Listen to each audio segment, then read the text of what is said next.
C'est l'heure d'un nouveau book haul sur canapé. Cette fois-ci, c'est un épisode un petit peu spécial puisque pour la première fois dans l'histoire de Bookalicious et même de ma carrière de critique, je vais vous parler de bande dessinée.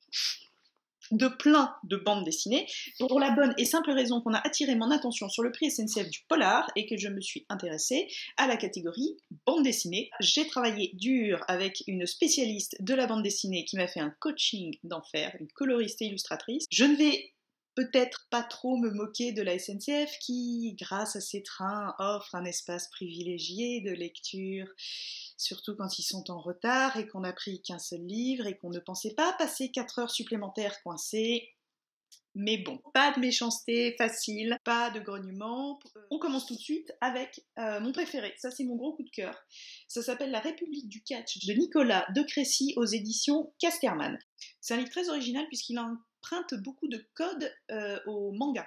Codes graphiques, mais également des codes du folklore japonais avec des créatures bizarres.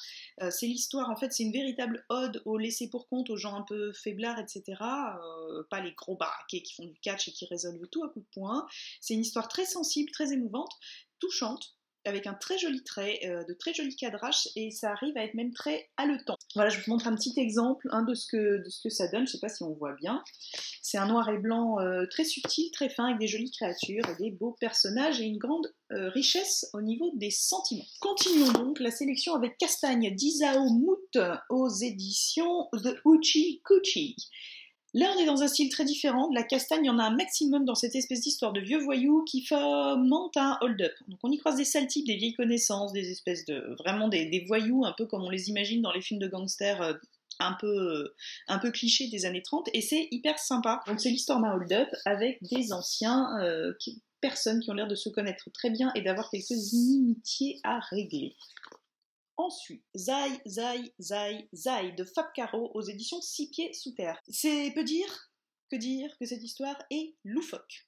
C'est même complètement délirant, ça part d'une histoire de simple oubli, ce qui arrive à tout le monde, de cartes de fidélité à la caisse d'un grand magasin, et ça se prolonge en véritable chasse à l'homme, panique nationale, on est limite de l'état d'urgence.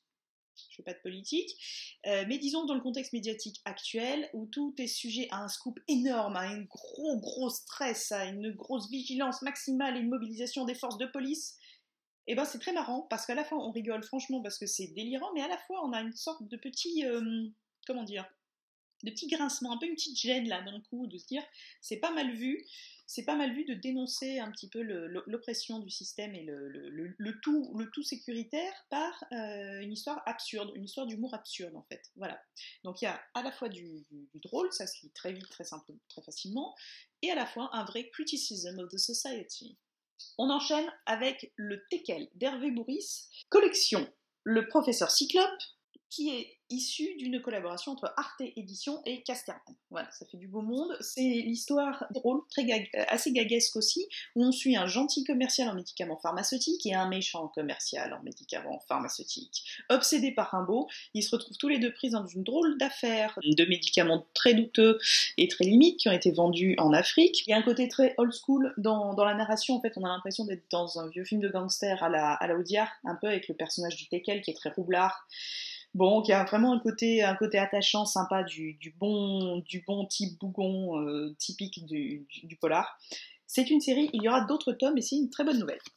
Et enfin pour finir, ceci, bel album qui est quand même bien costaud, qui s'appelle Adam Clarks de Lapone et Authière, collection très étrange chez Glénat.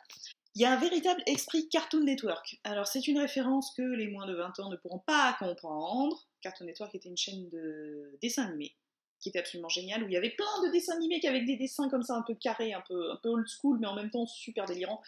Et justement on retrouve cet esprit dans cette bande dessinée qui est, alors j'emploie volontairement un terme qui est inappropriate, vu que je vais dire que c'est rétro-futuriste. C'est pas au sens où ça l'est d'habitude, mais c'est une bande dessinée qui se passe dans un monde où on va sur Mars et où il y a des vaisseaux volants, mais il y a toujours des espions, toujours la guerre froide et des espions qui ont des feutres en chapeau mou. Je ne sais pas si vous situez un petit peu la sorte de dichotomie entre les univers. Donc en fait, univers guerre froide, univers futuriste, ça se passe au XXIe siècle. C'est une histoire d'espionnage. Adam Clarks est une sorte de gentleman cambrioleur un peu entre James Bond et Arsène Lupin. C'est un personnage très intéressant, très attachant, en fait, on a l'impression qu'il a plein de facettes. On ne sait pas vraiment quel jeu il préfère mener, ce qu'il va faire. Bon, je révèle pas l'intrigue, hein, ce serait vraiment débile. Voilà, c'est un très bel album.